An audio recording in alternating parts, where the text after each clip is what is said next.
1967 yılında ünlü arkeolog Dr. Alexander Graves, Güneydoğu Asya'da antik bir tapınak keşfi sırasında hiç beklemediği bir olayla karşılaştı.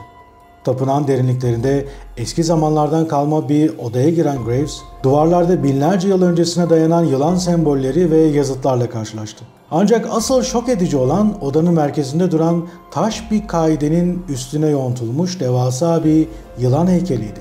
Tam heykele yaklaşıp üzerindeki işaretleri incelemek isterken ani bir ses yankılandı. Kıvrılarak ilerleyen bir şeyin hışırtısını duyduğunda bir an için bunun sadece zihninin oyunu olduğunu düşündü. Ancak ışığı yavaşça döndürdüğünde karanlığın içinde devasa canlı bir kobra yavaşça ona doğru ilerliyordu.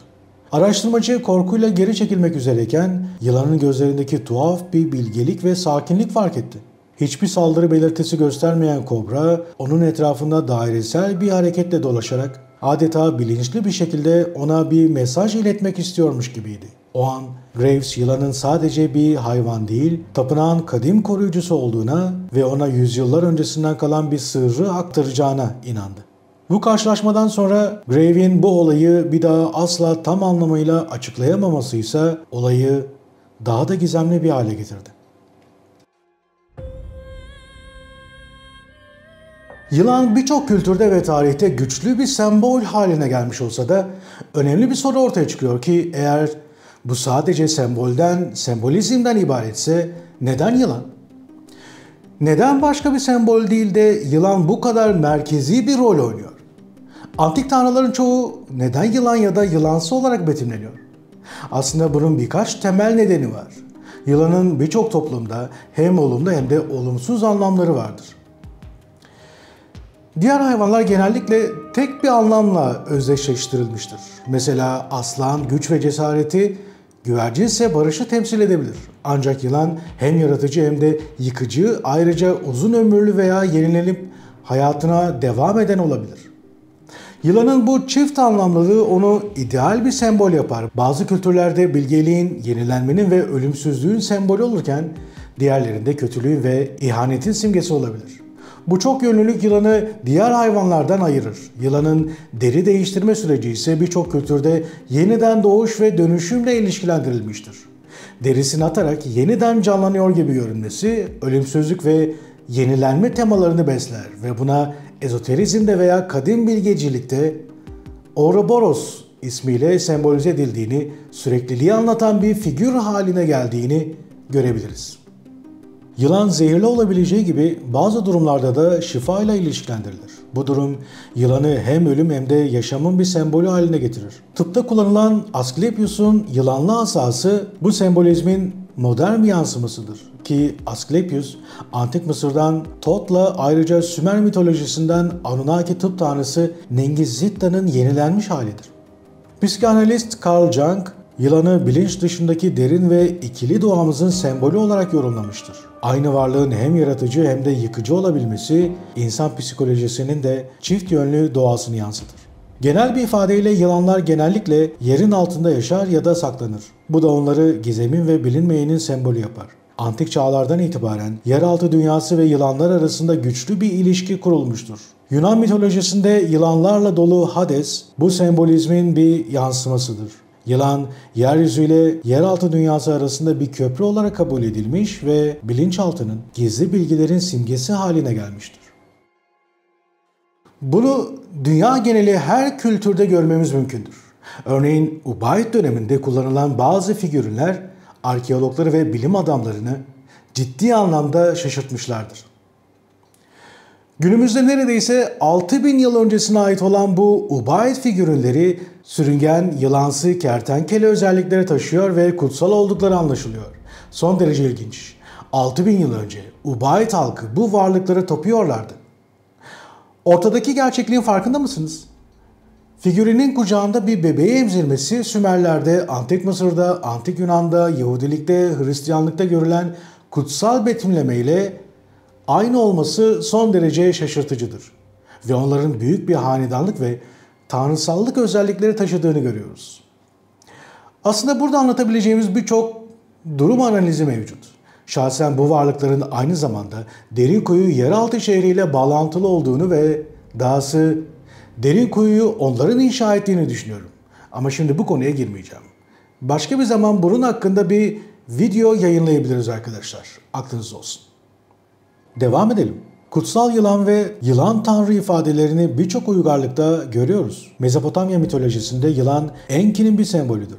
Bazı araştırmacılar Sümer mitolojisindeki yılan sembolizmini dünya dışı varlıkların temsili olarak yorumlamıştır. Sümer tanrılarının sürüngen özellikleri olduğuna inanılır ve bu teoriyi yılanın insanlık tarihindeki kökeniyle ilişkilendirir. Hindistan'daki Nagalar yarı insan yarı yılan varlıklar olarak hem koruyucu hem de yıkıcı güçlerdir. Yılanlar kutsal varlıklardır, kozmik düzenin koruyucuları olarak kabul edilir. Joseph Campbell, yılanların insanlığın mitolojik ve arketipsel imgelerinde evrensel bir yere sahip olduğunu belirtir. Yılan figürü en eski çağlardan itibaren yaşamın döngüsünü, doğanın dengesini ve bilinmeyen dünyaları temsil etmiştir. Nörolojik açıdan da yılan sembolizmi oldukça dikkat çekicidir. Bilim insanları sürüngen beyin kavramını kullanırlar. Beynin en eski kısmı olan reptilian kompleks yani sürüngen beyin, hayatta kalma içgüdülerini kontrol eden bölgedir. Bu da yılanların sadece mitolojik değil, biyolojik olarak da insanın iç dünyasıyla bağdaştığını düşündürür. Yani bu antik tanrılardan insanlara aktarılan bir gizli birim ya da bilinçaltı alanı olabilir mi? Araştırmacı Paul MacLean, insan beyninin en eski katmanının bu sürüngen beyin olduğunu öne sürerek yılan sembolizminin evrimsel bir hafızadan gelebileceğini belirtiyor. Birçok antik uygarlıkta yılanlar kutsal varlıklar olarak kabul edildi. Antik Mısır'da Ra'yı koruyan Ureus, Maya ve Aztek kültürlerinde tüylü yılan tanrı Kukulkan, Meksika'daki yılan tanrı Quetzalcoatl, Antik Yunan'da Asklepios'un yılanı bu sembolizmin evrensel bir bilincini yansıtır. Birçok tapınakta ve antik alanlarda yılan figürlerini görmemiz mümkün ve başrolde olmazsa olmazlardır. Birileri bir şekilde tapınakları ve dini inançları yılanlara atfetmişlerdir. Bu uygarlıkların yılan figürüyle böylesine güçlü bir şekilde ifade edilmesi, sembolün derin bilinci ve kozmik güçlerle olan bağını güçlendirdiği gibi ortaya büyük bir gerçeklik de bırakıyor olabilir. Peki neden yılan? Çünkü yılan yalnızca bir hayvan sembolü değil, evrensel bilinçaltında yankı bulan, yaşamın, ölümün, bilincin ve bilinmeyenin sembolüdür. Ve ayrıca elbette ki konu yine dönüp dolaşıp dünyaya ilk gelenler ve medeniyet başlatanlar olarak Anunnakilere, dahası Enki'ye dayanıyor. Bu konuda belirtilmesi gereken önemli noktalar var. Bakın arkadaşlar, yılanla özdeşleştirilmesinin nedeni Enki'nin annesi Antu'dan veya karısı Damkina'dan geliyor olabilir. Bunu tam olarak çözemediğimi söyleyebilirim. Aslında çözen araştırmacılar var. Ayrıca yılansı özellikleriyle Enki'nin bilgi, zeka ve bilgelikle olan güçlü bağı ön plana çıkıyor. Bazı metinlerde Enki'nin insanlara yasaklanmış bilgileri verdiği ve onlara aydınlanma sağladığı anlatılır. Bu özellikler yılanın evrensel olarak bilgelik ve aydınlanma sembolü olmasını sağlamış olduğunu düşünüyorum. Sümer metinlerinde Enki'nin suyla olan bağlantısı da önemlidir. Çünkü yılan genellikle suyla ilişkilendiriliyor. Özellikle derinlikler ve bilinmeyen denizler gibi metaforlarla. Ayrıca bazı araştırmacılar Enki'nin figürlerinde ve resimlerinde yılan sembolizminin ön plana çıktığını belirtirler. Ve bazı tabletlerde de bunu görebiliyoruz. Bazı araştırmacılar da Enki'nin dünya dışı bir varlık olarak yılan soyuna dayandığını ve insanlığı yönlendiren bu tanrıların genetik mühendisliği yoluyla insanları modifiye ettiğine ve kendi bazı genlerini insanlara aktardıklarına dair bilgiler de mevcut durumda. Sonuç olarak Enki'nin yılan sembolizmiyle en çok özdeşleşen Anunnaki tanrısı olduğunu kolaylıkla söyleyebiliriz. Daha da fazlası var. Aztek ve Toltek mitolojisinin en büyük tanrılarından biri olan Quetzalcoatl, tüylü yılan anlamına gelir ve hem göklerde hem de yeryüzüyle bağlantılı ilahi bir figürdür.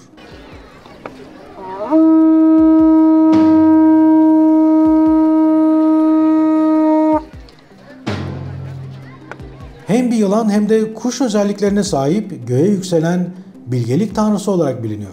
Aztek inancında yılan genellikle yeraltı dünyası, bilgelik ve yaşam döngüsüyle ilişkilendirilir. Fakat Quetzalcoatl yılan formunu tüylerle birleştirerek gökyüzüne uzanan bir sembol haline gelmiştir. Bu da onun tanrısal bilgeliğini hem göklerin hem de yeryüzünün hakimi olduğunu simgeler.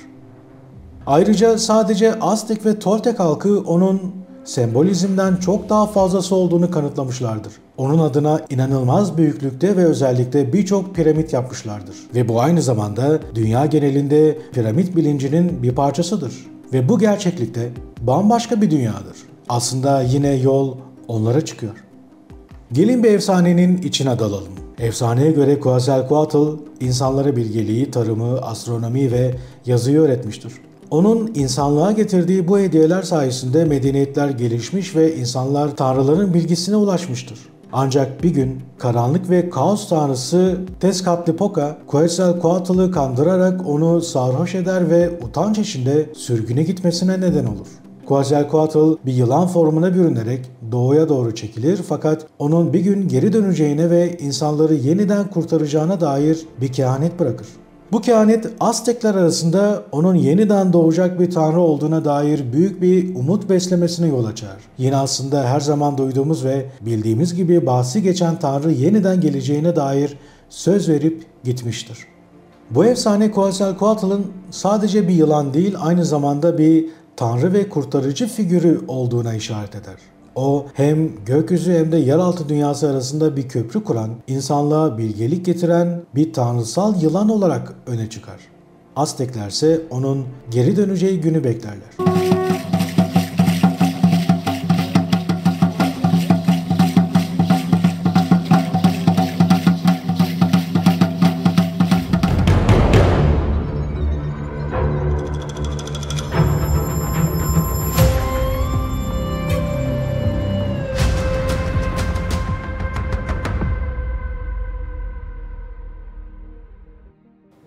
Daha da fazlasını keşfedebiliriz. Videoyu izlemeye devam edin arkadaşlar. Bu sembol farklı inanç sistemlerinde çeşitli şekillerde yorumlanmış. Bazen bilgelik ve dönüşümü simgelerken bazen de şeytanın ya da kötülüğün bir sembolü olarak karşımıza çıkmıştır. Yahudilik, Hristiyanlık, Budizm ve İslam'da yılanın derin bir sembolizmi vardır ve bu sembolün her bir dinde farklı anlamları bulunuyor. Yahudilik ve Hristiyanlıkta yılan sembolizmi en çok Tevrat'ın ve İncil'in yaratılış metinlerinde karşımıza çıkar. Yaratılış 3'e 1'e 5'te yılan Havva'yı kandırarak yasaklı ağacın meyvesinden yemesini sağlar. Yılan burada aldatma ve günahın sembolü olarak görülüyor. Havva ve Adem'in yasağı çiğnemesiyle insanlığın düşüşü başlar. Yaratılış 3'e 14'e 15'te Tanrı yılanı lanetleyerek onun insanla arasındaki düşmanlığını ilan eder. Kadının soyuyla senin aranda düşmanlık koyacağım der. Bu pasaj yılanın Hristiyan teolojisinde şeytanın bir aracı ya da sembolü olarak yorumlanmasına yol açmıştır. İslam'da yılan sembolü doğrudan Tevrat ve İncil'deki gibi bir role sahip değildir. Ancak bazı İslami yorumlarda yılanın şeytani güçleri ve aldatmayı sembolize ettiği düşünülür. Bakara suresi 36. ayette şeytanın Adem ve Havva'yı aldatıp cennetten çıkarmasına vurgu yapılır. Ancak burada şeytan Hristiyanlıkta olduğu gibi bir yılan şeklinde değil, daha genel bir aldatıcı güç olarak karşımıza çıkar. Ayrıca İslam'da yılan bazen cehennemle ilişkilendirilir ve hadislerde yılanların tehlikeli varlıklar olarak tasvir edildiği bile görülür. Ayrıca şu ayette son derece düşündürücüdür. Sağ elindeki nedir ey Musa? Musa dedi ki, o benim asamdır. Ona dayanırım. Onunla davarlarıma yaprak düşürürüm ve onda başka işlemlerim de vardır. Allah buyurdu. Onu at ey Musa. Musa onu attı, bir de ne görsün? O hızla hareket eden bir yılan olmuş. Taha suresi 17-21. Budizm'de yılan koruyucu ve bilge bir varlık olarak görülür. Özellikle Naga adı verilen yılan benzeri varlıklar Budizm'de önemli bir yere sahiptir. Nagalar bilge varlıklar olarak kabul edilir ve genellikle koruyucu ruhlar olarak görülüyor. Buda'nın aydınlanma yolculuğu sırasında bir Naga'nın onu koruduğuna dair hikayeler anlatılır. Yılan burada bilgelik ve dönüşüm sembolüdür. Budizm'deki yılan figürü diğer dinlerdeki olumsuz sembolizmden farklı olarak daha çok olumlu, bilge ve koruyucu bir rol üstlenmiştir. Yahudi mistisizminde özellikle Kabala'da yılan sembolizmi farklı bir boyut kazanmıştır. Kabala'daki yılan bilgelik ve bilinçaltının derinlikleriyle ilişkilendirilir. Yılan burada kötü bir figürden çok insanın içsel dönüşüm ve bilgeliğe ulaşma yolculuğunda karşılaştığı engelleri temsil eder. Bilgeliğin ağacındaki semboller yılanın hem tehlikeli hem de aydınlatıcı yönlerine işaret eder. Çok önemlidir ki Tengri inancında, yani Türklerin eski gök tanrı inancında yılan sembolü diğer kültürlerde olduğu kadar merkezi bir yere sahip değildir ama bazı mitolojik alıntılarda ve şamanistik uygulamalarda yılanın izlerinde kolaylıkla rastlanabilir. Türk mitolojisindeki yılan motifleri genellikle doğaüstü güçlerle, kötülükle veya bilgelikle ilişkilendirilir. Yılan, şaman davullarının üzerinde sembolik olarak yer alabilir ve genellikle ruhlar arası iletişimi temsil ettiği düşünülüyor. Şamanların vizyonlarında yılan ruh dünyasıyla bağlantıyı veya bir uyarıyı sembolize edebilir. Yılan, Türk mitolojisinde genellikle yeraltı dünyası ve kara güçleriyle ilişkilendirilir. Yeraltı tanrısı Erlik Han'ın hizmetkarları arasında sıkça yılan figürlerine rastlanır. Yılan burada kötü ruhlarla bağlantılı bir varlık olarak görülüyor. Ayrıca Erlik Han'ın ordusunda yer alan dev yılanlar kötülüğün gücünü ve kaosun temsilcilerini simgeliyor. Bazı yerel Türk anlatılarında yılanların bir evi veya bölgeyi koruduğuna inanılır. Onlara zarar verilirse kötü şans getireceği bile düşünülebilir. Dolayısıyla Anadolu ve Türk kültüründe yılanlar yeraltı dünyası, bilge kadim güçleri, doğa güçleri ve şamanistik uygulamalar bağlamında önemli bir figürdür. Yılanın çift yönlü bir anlamı vardır. Hem koruyucu hem de tehdit edici bir varlıktır. Gelin bir efsaneye daha dalalım. Rivayete göre Şahmeran yer altında yılanların yaşadığı Camsap adlı bir diyardaki kraliçedir. Efsanede Şahmeran insanlara kötülük yapmaz. Aksine insanlara bilgelik ve şifa öğretir. Ancak bir gün Camsap adında bir genç kazara Şahmeran'ın dünyasına girer. Şahmeran ona iyilik yapar ve sırlarını paylaşır. Ancak insan açgözlülüğü sonucunda Camsap Şahmeran'a ihanet eder. Şahmeran'ın öldürülmesi insanlığın bilgelik kaynağını kaybettiğini simgeler. Bu efsane yılan figürünün bilgelik ve doğayla olan kadim bağını vurgular. Şahmeran, Anadolu'nun en bilinen mitolojik yılan figürlerinden biridir. Baş kısmı insan, vücuduysa yılan şeklinde olan Şahmeran, bilgeliğin, sevginin ve sadakatin de sembolüdür.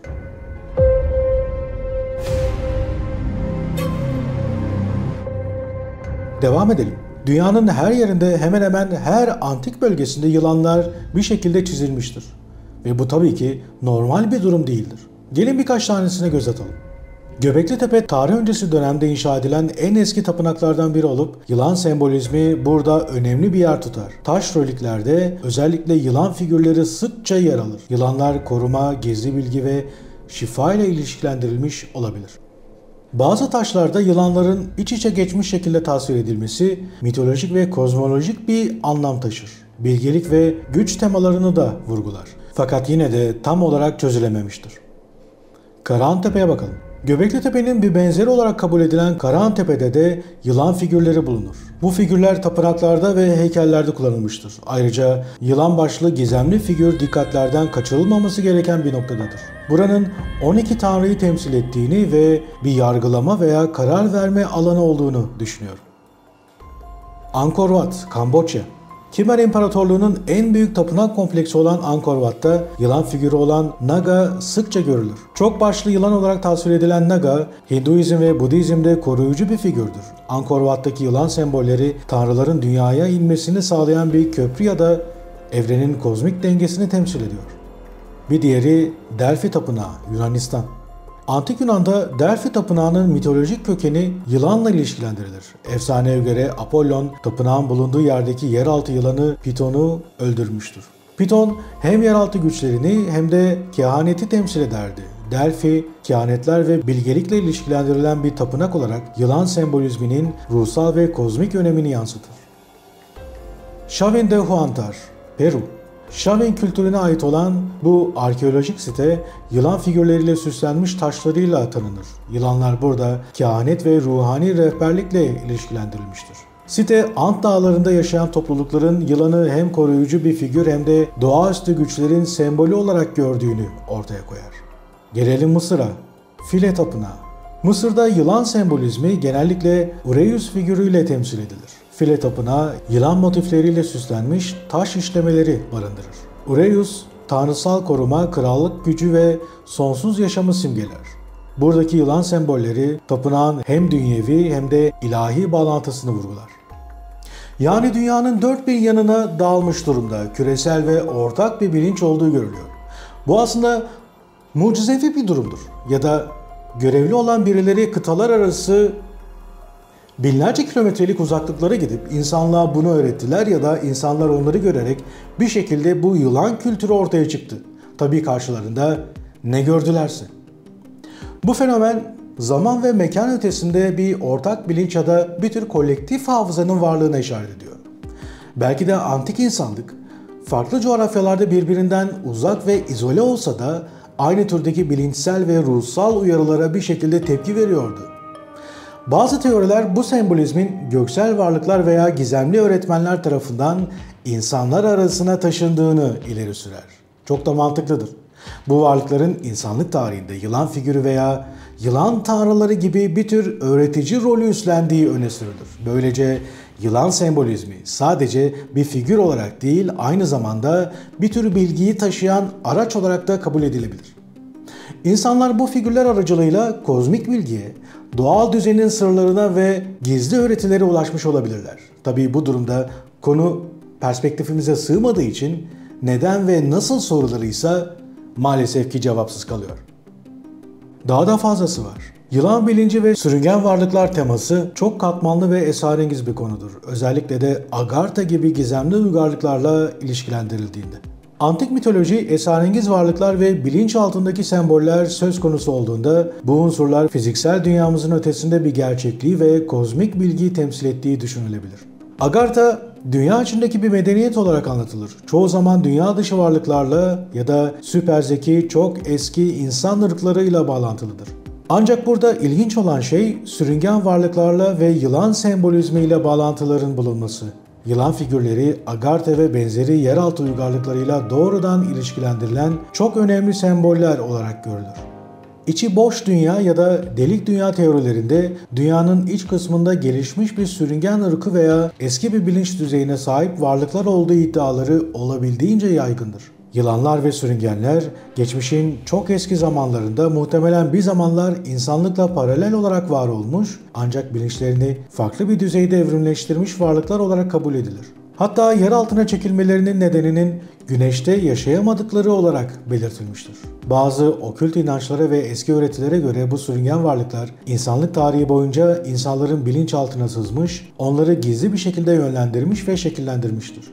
Reptilyan yani sürüngen teorisi bu tür varlıkların eski uygarlıklar ve tanrılarla ilişkilendirilmiş bir şekilde yılan benzeri biçimlere dönüştüğü ve insanlar üzerinde telepatik kontrol uyguladığı fikrini ileri sürer. Aslında kısmen de olsa Anunnakilerle de paralellikler taşır.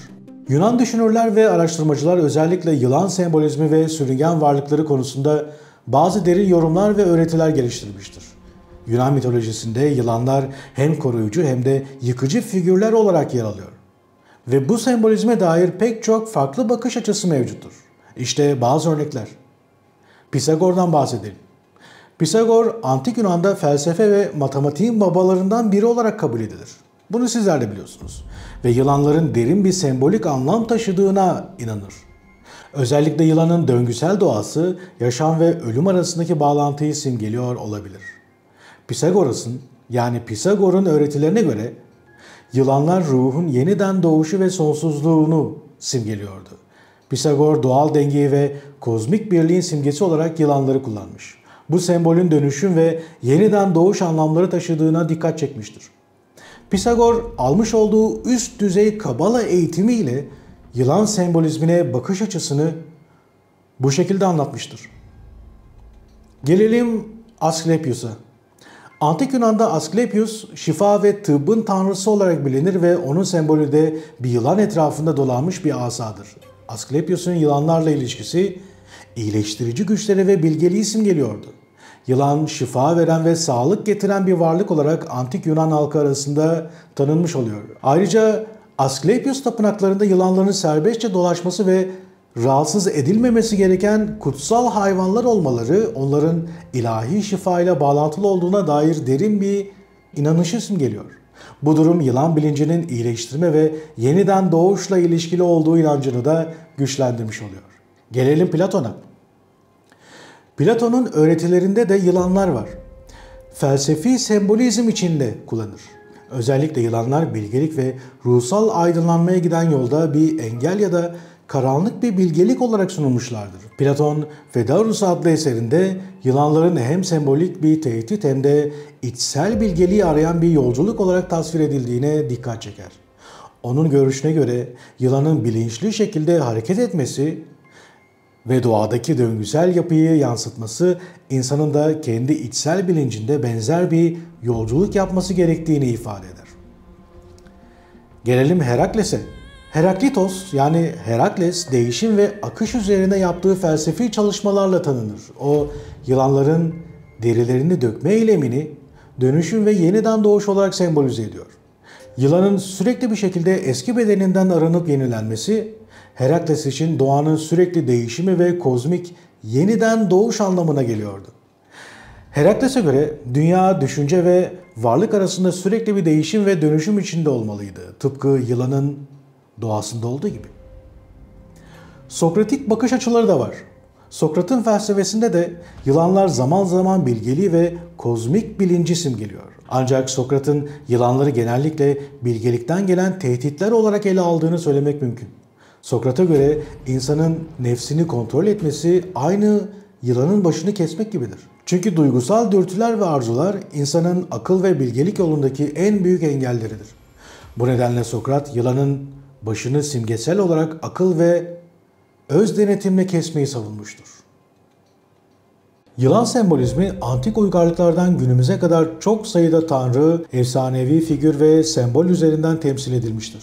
Ve bu çok güzel bir durumu yansıtıyor. Ya tek bir sözde tanrı var, uygarlık ve coğrafyalara göre farklı isimler olarak yaşıyor ya da yaşatılıyor. Veya bu konuda birkaç tanrı var ve bulundukları bölgede çift yılan sembolizmden oluşan sağlık ve tıbbı öğretiyorlar. Yine geldik mi uygarlık ve bilgi dağıtan göksel varlıklara? En azından ortak sembol olan yılanlarla bunu anlatıyor ya da sembolleştiriyor olmasalar her şey daha rahatlatıcı olacak. Ama ortak bir kökene, temel bir noktaya dayandığını, Anunnakiler itibariyle aynı sembollerle yayıldığını görüyor olmamız aslında hem anormal bir durum hem de biraz korkutucu. Neden mi korkutucu? Çünkü bu tip kanıtsal durumlar onların gerçekliğine bir ışık daha tutuyor da ondan. Yani bugün hala karşımızda. Modern tıp ve yılan sembolü gibi. Rod of Asclepius yani yılanlı asa. Antik çağlardan günümüze kadar olan sembolizmin bir devamıdır. Ancak bunun dışında sürüngen varlıklar ve yılan bilinci üzerine yapılan araştırmalar özellikle yeni çağ hareketi ve spiritüel tıbbın popülerleşmesiyle yeniden gündeme gelmiştir. Yılanlar dönüşüm ve şifa ile ilişkilendirilerek modern metafizik ve terapötik alanlarda da sembolize ediliyor. Ayrıca bunları da kısaca inceleyelim. Bakın bu çok başlı yılan varlıklar birbirinden farklı coğrafya ve uygarlıklara ait. Ve bu da Yahudilerin menorah dediği 7 başlı Şam'dan. Onlar için son derece kutsaldır. Peki aradaki benzerliğin farkında mısınız?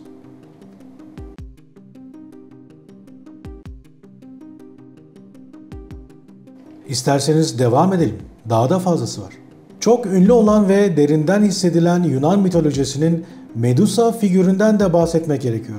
Medusa, Yunan mitolojisinin en korkutucu figürlerinden biridir. Başında yılanlar olan, bakışlarıyla insanları taşa dönüştürebilen bir gorgondur. Başlangıçta güzel bir kızken, deniz tanrısı Poseidon'un ona bir tapınakta kutsal alanda tecavüz etmesi sonucunda Athena tarafından lanetlenmiştir. Ki bu Sümer mitolojisine göre Enki'dir. Yılanlar Medusa'nın başına onun hem doğasında taşıdığı tehlikeyi hem de mitolojik bağlamda kadınların ve tanrıların arzu, öfke ve intikam gibi karmaşık duygularını simgeler. Medusa'nın hikayesi yılanın hem zarar verme gücünü hem de adaletin ve gücün sembolizmini birleştirir. Ve şimdi bu kadim yılan kültüründe yılanın arkasında yatan derin bilinçle ilgili son bir soruya geliyoruz. Yılan sadece eski zamanların bir simgesi mi? Yoksa bu sembol insanlığın tarihi boyunca yer altındaki bilinçleriyle, kaybolmuş medeniyetlerle ve belki de halen daha farkında olmadığımız varlıklarla kurduğu gizli bir bağlantı mı? Antik dünyaların bilge yılanları insanlık tarihinin karanlık köşelerinde hala birer iz bırakmaya devam ediyor olabilirler mi? Belki de yılanlar yalnızca doğanın değil, aynı zamanda evrenin en derin sırlarını taşıyan varlıklardır ve belki de bu kadim sembolizmi çözdükçe aslında çok daha büyük bir gerçeklik algısının kapılarını aralıyor olabiliriz. Zamanla kaybolan uygarlıkların tanrıları hala bir şekilde içimizde ya da buralarda bir yerlerde yaşıyor olabilirler. Bir sinyalle, bir görüyle ya da bir işaretle DNA'mızdaki kodlama aniden bir gün ortaya mı çıkacak? Belki de dünya üzerindeki tüm medeniyetlerin kökeninde onlar vardı. Yılanın ardındaki sır nedir? İnsanın varoluşu ve sürekliliği bu sembolün izini sürenlerin hikayesiyle mi şekillendi ve bu devam ediyor? Onlar yaşıyorlar ve aramızdalar.